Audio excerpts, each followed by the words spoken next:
Итак, вот есть у меня вот такой вот телевизор Эйленберг, он такой вот с ЖК-экраном, модель CTV 1540. Телевизор, ну, с задней стороны он так выглядит. Выпуска 2005 года. Я им пользуюсь, на кухне он у меня стоит. Ну вот что-то со вчерашнего дня стал он очень гудеть. Я сейчас попробую продемонстрировать, как это слышно. Не знаю, зафиксирует ли телефон этот гул, но ухом его слышно очень сильно. Вот. Сейчас я включу. Вот я поближе поставлю.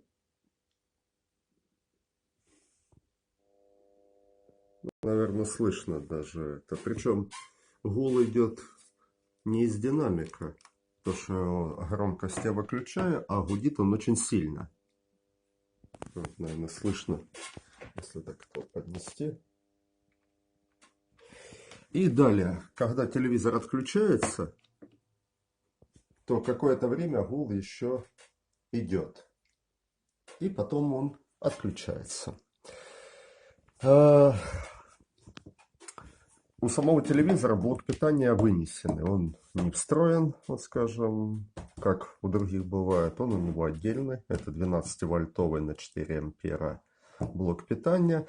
Ну а инвертор, разумеется, встроен в сам телевизор. Инвертор, ну, для ламп подсветки. Вот. Что ж, придется разбираться, в чем причина гула. И сразу подозрение у меня на два момента, которые буду проверять. Первое, это что в самом блоке питания подсохли конденсаторы, и он плохо выпрямляет напряжение, то есть большой коэффициент пульсации, что мы проверим. Вот у меня будет вот такой вот типа эквивалента нагрузки. Мы подключим, ну и с помощью тестера, либо на осциллографе промеряем уровень пульсации напряжения. И второй момент состоит это с тем, что есть некоторая, ну так скажем, плохая работа уже самого инвертора внутри телевизора, потому что гул идет внутри телевизора, поэтому причина может быть либо подача плохо отфильтрованного напряжения постоянного, либо уже в самом инверторе. Пока у меня два варианта данной неисправности, а сейчас мы их будем проверять. Итак, ну вот я подключил блок питания к эквиваленту нагрузки. Вот у нас тестер. Тестер устанавливаем на режим измерения 20 вольт. Минусовой у меня подключен. Плюсовым подключаемся. Видим выдаваемое напряжение 12,2 вольта.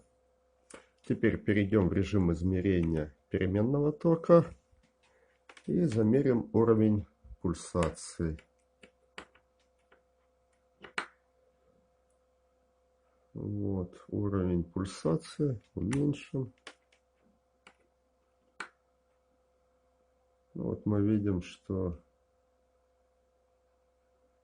в общем уровень пульсации мы так по тестеру особо не наблюдаем, как они отсутствуют. Сразу скажу, ток.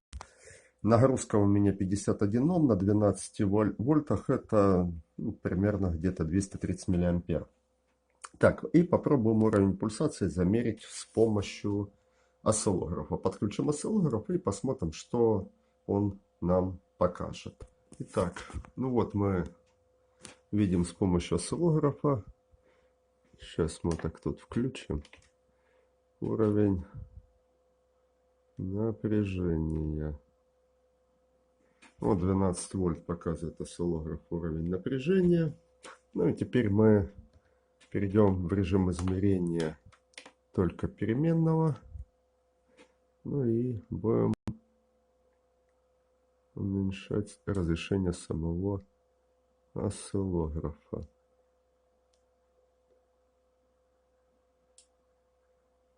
Ну вот так вот, да. Вот мы, конечно, наблюдаем уровень шумов. Понятное дело, что сам преобразователь здесь стоит не просто выпрямляющий, а скорее всего здесь DC-DC. Вот. Ну и вот такие вот мы на выходе видим всплески, которые доходят до уровня порядка 200 милливольт, даже превышает его. Я вот так смотрю, где-то вот до этого уровня иногда доходит до уровня 300 милливольт, а снизу порядка 100. Ну, такой вот на выходе сигнал при такой нагрузке. Хорошо это или плохо?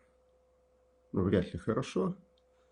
Но, тем не менее, вот такой факт мы фиксируем.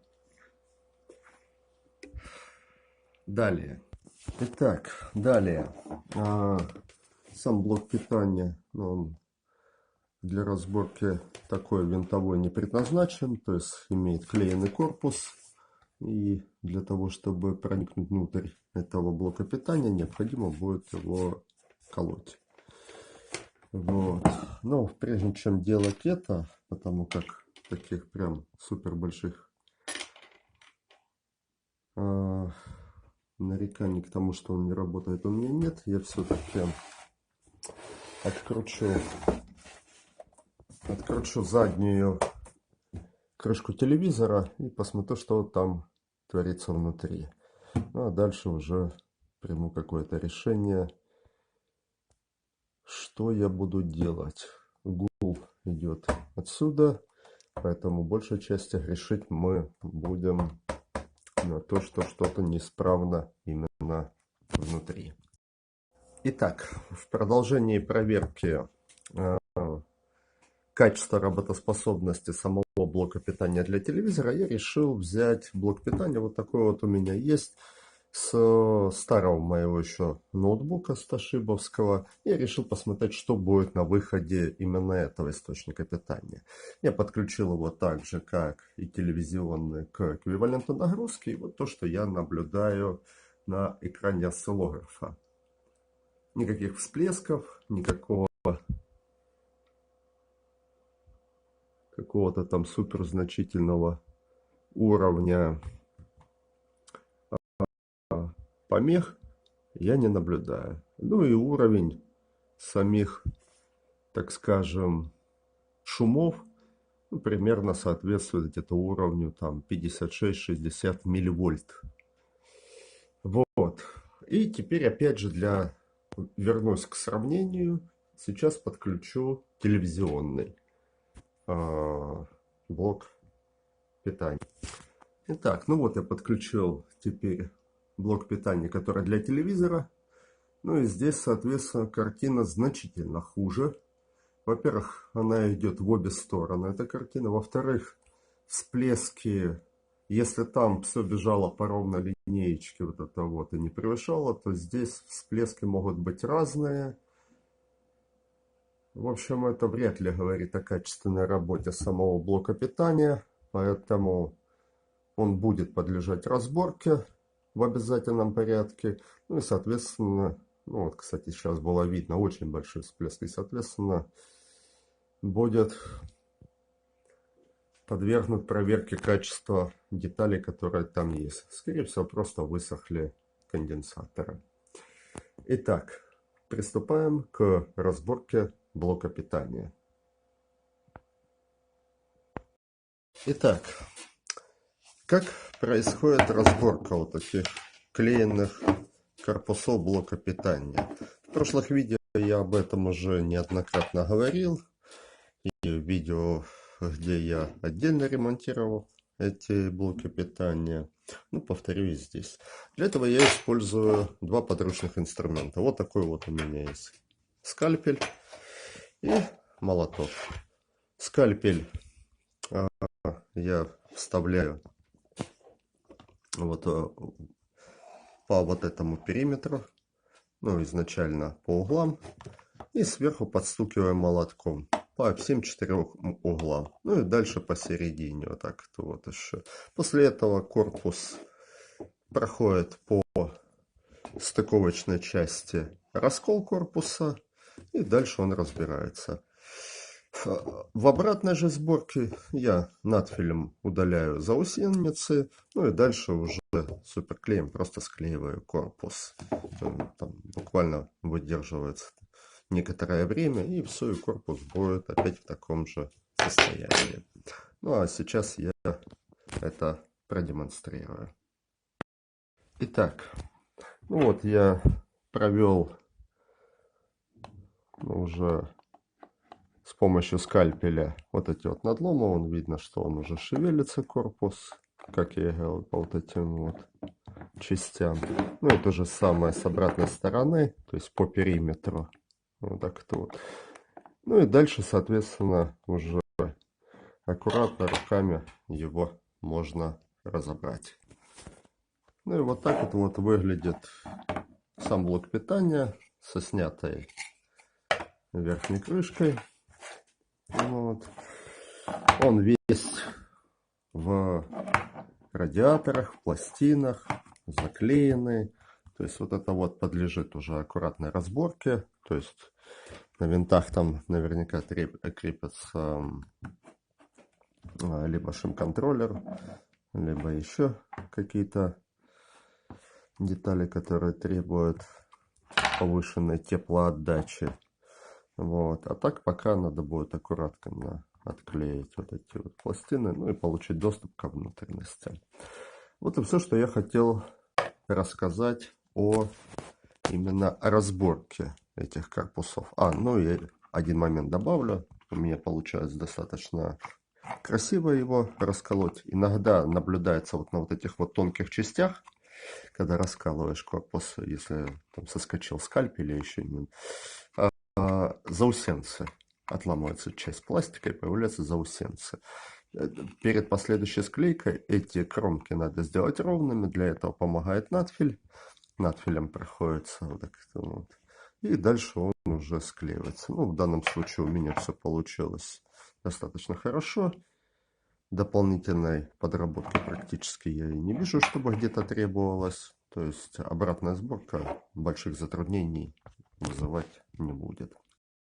Разборка, получение доступа к деталям начинается со следующего. Аккуратно, с помощью вот такого тонкого пинцета я отлепил вот эти вот две, я даже не знаю, как их назвать, там скотч с термобумагой. Ну и дальше обнаружился здесь вот крепящий винт какой-то, который нужно будет снять, после чего вот эта верхняя крышка уже откроет мне доступ к внутренностям. Ну вот, верхнюю крышку я извлек, ее мы пока отложим в сторону. Кстати, тут наблюдается какая-то термопаста, надо будет потом восстановить, она вот находится, что это, я не знаю, трансформатор, видимо. Ну и что нам показывает первичный осмотр? Сразу же мы видим два вздутых конденсатора, причем они вздуты на грани того, что уже взорвутся. То есть вот один мы видим, он нормальный, а вот эти два уже на грани того, что они готовы взорваться. Это раз. Второе. Сейчас я попробую включить подсветку, может быть будет чуть-чуть лучше видно. И вот видим большой конденсатор, он тоже вздутый. Он, конечно, не настолько, вот как эти два, но он явно видно, что он также вздутый. То есть вот эти вот три конденсатора однозначно подлежат замене. Это сразу заметно, видно, и это потребуется сделать. Ну, вот такая вот наша задача будет. И, возможно, это уже решит проблему самого гула. Хотя, на всякий случай, конечно же, я сниму крышку, посмотрю состояние тех же конденсаторов, которые стоят на инверторе. Раз уже взялся, то проведем профилактику всего. Для того, чтобы снять заднюю крышку телевизора этого и получить доступ к внутреннему содержимому, необходимо в первую очередь открутить ножку, на которой он стоит. Для этого необходимо открутить 4 винта. Вот я их выкрутил. Сама ножка крепится вот здесь. Это 4 винта. Это раз. Второе. Выкрутить У меня были вот такие вот 4 винта сюда вкручены. Это если телевизор на стенку вешается, эти 4 винта тоже необходимо извлечь. Ну и дальше по периметру открутить уже вот такие вот саморезы. Их, соответственно, раз, два, три, 4, 5, 6 и 7, 8. 8 штук. После этого крышка извлекается. Мы ее убираем в сторону и получаем доступ. Теперь следующее. Здесь есть еще вот такая вот защитный кожух, который закрывает всю электронику, в том числе доступ к инвертору. Его тоже необходимо снять. Для этого придется открутить, соответственно, вот эти винты, которыми он крепится, и дальше извлечь. Итак, приступим к этому.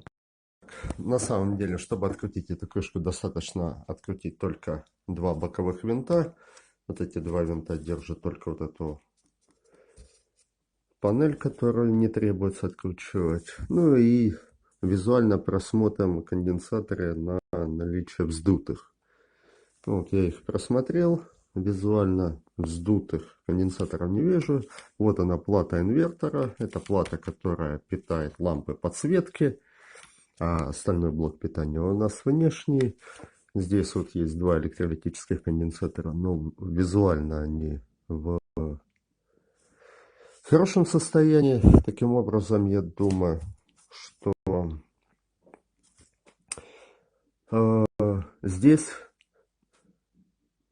детали для замены мы не видим. Все, значит, достаточно будет, ну, как минимум, для первого ремонта заменить только 3 вот этих конденсатора. Раз, два, три. Ну, скорее всего, я заменю и четвертый, раз уже меняем все. И на этом, возможно, ремонт будет закончен. Ну, и я обновлю термопасту здесь. Термопасту обновлю на вот этом. Скорее всего, это какой-то из них шим-контроллер, какой-то из них транзистор. В общем, на них тоже обновлю термопасту, чтобы уже все было хорошо. И можно будет включать на проверку. Ну, а теперь пора бежать в магазин, чтобы купить недостающий конденсатор. Этот конденсатор у нас 100 микрофарад на 400 вольт. И вот эти три, это 1000 микрофарад на 16 вольт. Итак, ну вот я извлек весь блок питания из корпуса. Хочу отметить, что вот этот вот разъем, сетевой, он тоже был приклеен, поэтому несколько затрудненное было извлечение. Пришлось также скальпелем подбивать, дабы, ну вот видно, тут остались вот такие вот заусенцы. Это вот клеем проклеены. Вот здесь вот как раз заусенцы, когда буду собирать обратно, их нужно будет чуть-чуть обработать надфилем, чтобы он в пазы легко садился. И потом его также на клей посажу. Вот, это первое, что я хотел обратить внимание. Ну и теперь следующее, второе. Когда мы переворачиваем весь корпус, то мы видим, что вот есть основная плата текстолита, вот, на которой припаяны все детали. И есть еще одна плата, она как бы экранная получается плата. Вот кусок просто фольгированного текстолита. К нему, кстати, припаяны вот эти вот медные, ну, медная фольга. Вот видно по вот этим вот частям. Кроме того, сама плата спаяна с основной. Ну, вот здесь вот видно такой вот тоненький проводок. То ли это вывод какого-то элемента, то ли дополнительно сам проводок. Я сейчас пока не знаю. Но для того, чтобы ее отсоединить, нужно будет вот это вот отпаять. Вот. Кроме того, я наблюдаю, что спаяна она еще и вот здесь под фольгой. То есть для начала я отпаяю саму фольгу, вот эту, а потом, соответственно, отпаяю два вот этих усика. И когда обратно буду собирать, это необходимо будет восстановить. Вот что я хотел обратить внимание.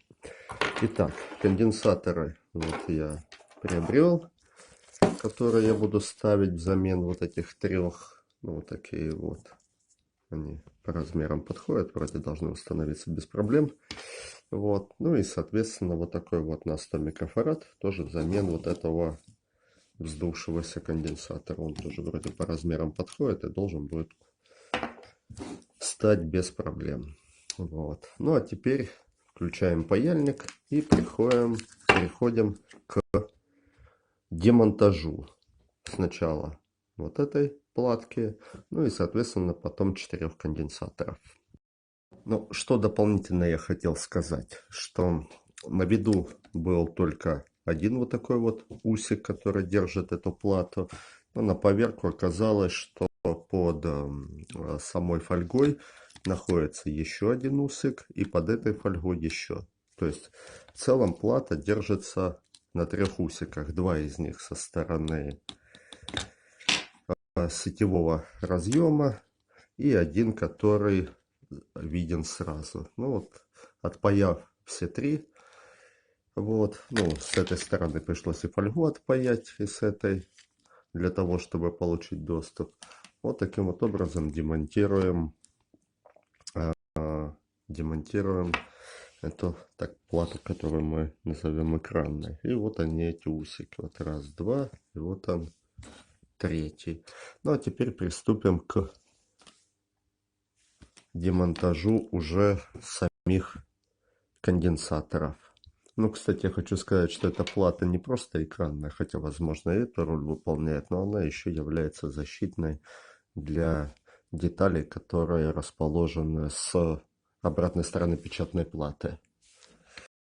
Итак, ну вот я извлек конденсаторы, которые необходимо поменять.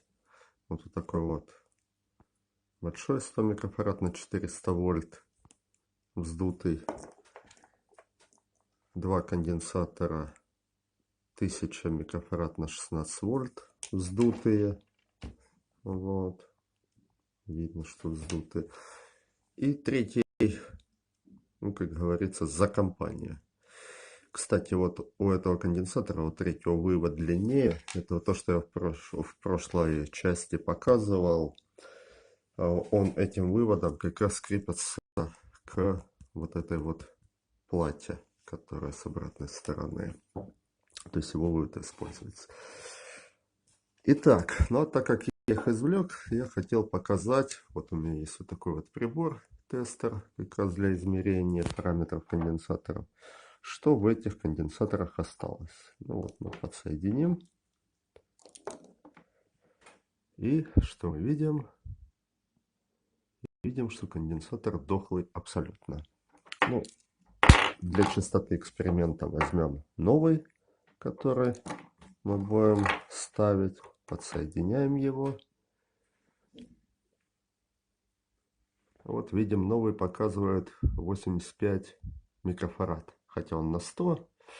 Но они, буржуи, всегда им позволено минус 20%, плюс-минус 20 емкость. Они ее всегда в минус делают. Итак, это вот новый. И вот берем старый. Все то же самое. Подсоединяем. И что мы видим? Видим, что емкость здесь пикофарад. Понятное дело, что конденсатор, мало того, что вздутый, он и даже по измерению абсолютно негодный. Аналогично мы сделаем замер с теми, которые номиналом в 1000. Для начала возьмем точно исправный конденсатор. Вот мы его взяли, подключили, наблюдаем. Вот мы видим, показывает 888 микрофарад. Кстати, вот так вот я еще хотел сделать. Вот так вот. Сейчас мы... Вот. Чтобы показывал и емкость, и ESR. Вот мы видим 923 микрофарада, ESR 0 Ом. Это вот тот, который новый и заведомо исправный. Теперь посмотрим, какие параметры у тех, которые мы выпаяли. Ну вот возьмем первый. Сейчас я подсоединю. Вот я подсоединил первый из выпаянных. Итак, видим 126 микрофарад. Емкость, то есть в 8 раз ниже, чем должна быть. И 15 Ом ECR. Возьмем следующий.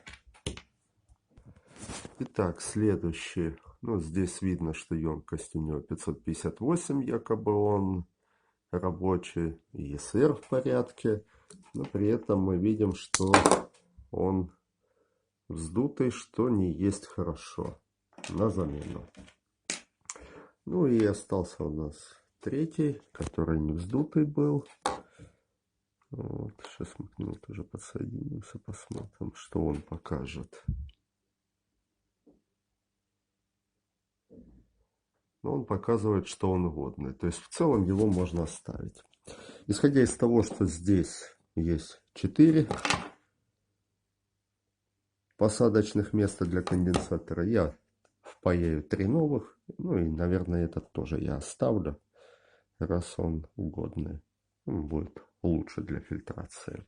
Ну а теперь приступим к монтажу деталей. Так, ну вот я собрал.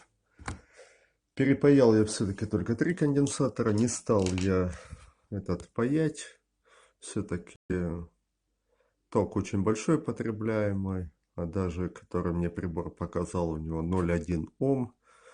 Это фактически при токе в 4 ампер на нем почти полвольта будет садиться. Ну, в общем, не есть хорошо, так скажем.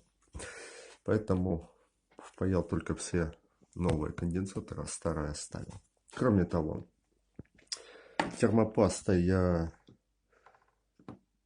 обновил термопасту в 3 местах, где это требовалось. Ну и все восстановил обратно. Теперь остается только взять корпус. Вот я его промерил, он все садится без дефектов, подправил его. Вот, теперь необходимо сделать следующее. По периметру корпуса я промажу клей. Ну, скажем, вот этот возьму. Так, можно другой какой-то суперклей. Необходимо промазать. Вот. И обратно установить крышку. Ну, там пару минут выдержать. И дальше можно будет уже проверять работоспособность блока питания. На самом-то деле его можно и сейчас уже проверять до склеивания. Ну, в целом одно другому не мешает. Хотя, наверное, так мы и сделаем. Сначала проверим, потом склеим уже. Итак, переходим к проверке. То есть возьмем блок питания, подключим к эквиваленту нагрузки и посмотрим, что будет на выходе на осциллографе. Если этот результат удовлетворит, тогда уже подключим его к телевизору. Приступим. Ну вот, подключил я блок питания к эквиваленту нагрузки к осциллографу. Ну, параметры осциллографа те же самые. Вот уровни установлены сверху. Это 56 милливольт, это тот, который мы регистрировали всплески на блоке питания от моего старого ноутбука. Ну и внизу там минус 100 вольт стоит. И вот то, что сейчас мы наблюдаем. Помним прошлое, когда всплески доходили до 300 милливольт, и сейчас, то есть, все ниже 50. Попробуем увеличить разрешение. Кстати, регистрируемая частота на выходе стоит примерно где-то 38,5 кГц. Это вот частота самого DC-DC преобразователя. Вот, и если вот в таком ключе сделать, то есть в 2 раза я увеличил, то есть верхняя показывает примерно 28 милливольт. Ну, то есть мы видим уровень шумов в пределах допустимого, гораздо лучше, чем было. Ну, соответственно, можно попробовать подключить телевизор и послушать, как будет теперь телевизор, гудеть или нет. Попробуем. Итак, ну вот я включил телевизор. Вот видно, что он включен, работает. Блок питания вот подсвечивается. Ну и там видно шум. Но хочу сказать, что я вообще теперь никакого шума не слышу, даже минимального. Если тогда был гул от телевизора слышен где-то на расстоянии 2 метров, то теперь даже при снятой крышке никакого шума, гула не слышно. Задача, считаем, выполнена. И остается только склеить корпус, чем я сейчас и займусь. И кроме того, пока корпус будет склеен и сохнуть, я соберу телевизор. Итак, приступим. Пока сохнет корпус блока питания, я собираю обратно сам телевизор. И хотел опять же обратить внимание, о чем я говорил и в своих других видео, когда работаем с мониторами или вот с такими телевизорами, ну и с другими поверхностями, на которых выводится изображение, либо которые могут быть поцарапаны, нужно использовать подложку. Не стоит их класть на деревянные поверхности или еще, нужно использовать подложку. Тогда сам экран не поцарапается, не повредится, не появится каких-нибудь вмятин или еще чего-нибудь. Вот, поэтому вот такую вот подложку надо использовать. Ну что, телевизор собран, блок питания готов, включен.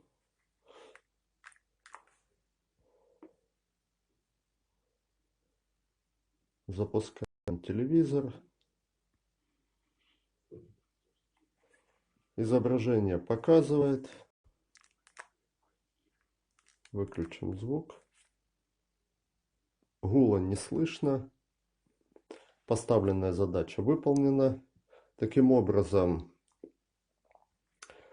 своевременная реакция на возникший гул позволила избежать более серьезных последствий. И все ограничилось заменой буквально 4 конденсаторов, ну, дополнительной смазкой, разборкой, чисткой там по необходимости.